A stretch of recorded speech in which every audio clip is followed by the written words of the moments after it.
அனைவருக்கும் வணக்கம். Welcome team புஷ்பாவின் சமையல். எல்லாரும் எப்படி இருக்கீங்க? நல்லா இருக்கீங்களா? இந்த வெயில்ல சேஃபா இருங்க.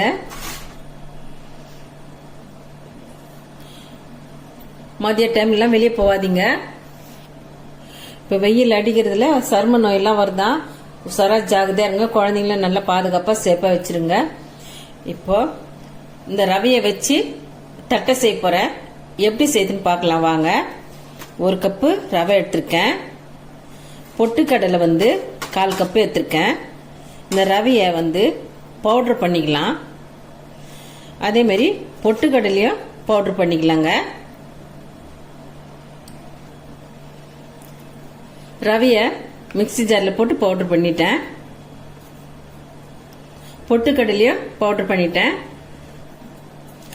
பொட்டுக்கடலை பவுடரை ரவையில் சேர்த்துக்கலாம். கடலை பருப்பு ஒரு கைப்பிடி அளவு எடுத்து 1 மணி நேரத்துக்கு முன்ன ஊற வச்சேன். ஊற வச்ச கடலை பருப்பை இந்த மாவுல சேர்த்துக்கிறேன். கருப்பு எள்ளு 1 ஸ்பூன் சேர்த்துக்கிறேன். நம்ம விருப்பத்துக்கு ஏற்ற மாதிரி காரம் சேர்த்துக்கலாம். நான் ஒரு 1/2 ஸ்பூன் இருக்கும் மிளகாத்தூள் சேர்த்துக்கிறேன். மாவுக்கு தேவையான அளவு சால்ட் சேர்த்துக்கிறேன்.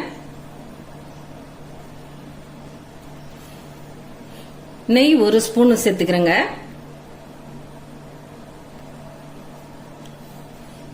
தண்ணி கொஞ்சமா சேர்த்து கலந்துட்டுக்கலாம். மாவை இதுமாரி திக்கா கலந்துட்டுக்கலாம்.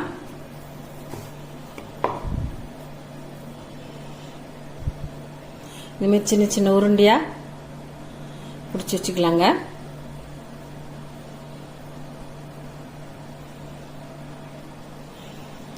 இந்த மாதிரி பிளாஸ்டிக் பேப்பர் போட்டுக்கலாங்க. அதில் லைட்டா எண்ணெய் தடவிக்கிறேன்.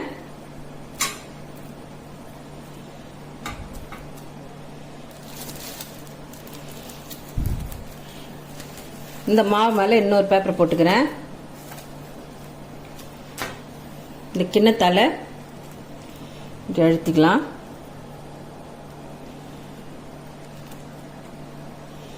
இது மாதிரி ரவுண்ட் பண்ணி ரெடி பண்ணி வச்சுக்கலாம்.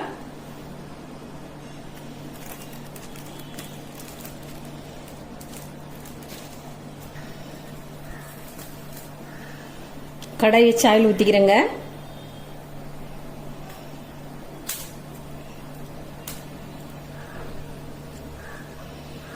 எண்ணெய் நல்லா சூடாயிடுதுங்க.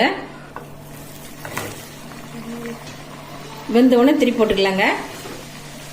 ஒரு பக்கம் வெந்துடுது, இப்ப திருப்பி போட்டுக்கலாம்.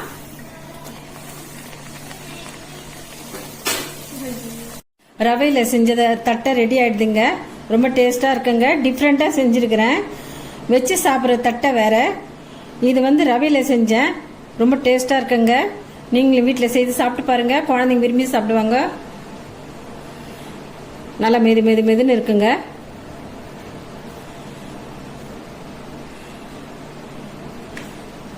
நெய் எள்ளு எல்லாம் போட்டிருக்கிறதுனால ரொம்ப டேஸ்டா இருக்கும். நீங்களும் வீட்டில் ட்ரை பண்ணி பாருங்க. இந்த ரெசிபி உங்களுக்கு பிடிச்சிருந்தா நம்ம சேனலை சப்போர்ட் பண்ணி லைக் பண்ணுங்க, ஷேர் பண்ணுங்க, கமெண்ட் பண்ணுங்க, சப்ஸ்கிரைப் பண்ணுங்க. மறக்காம பக்கத்துல இருக்க பெல் பட்டனை கிளிக் பண்ணிடுங்க. தேங்க்யூ.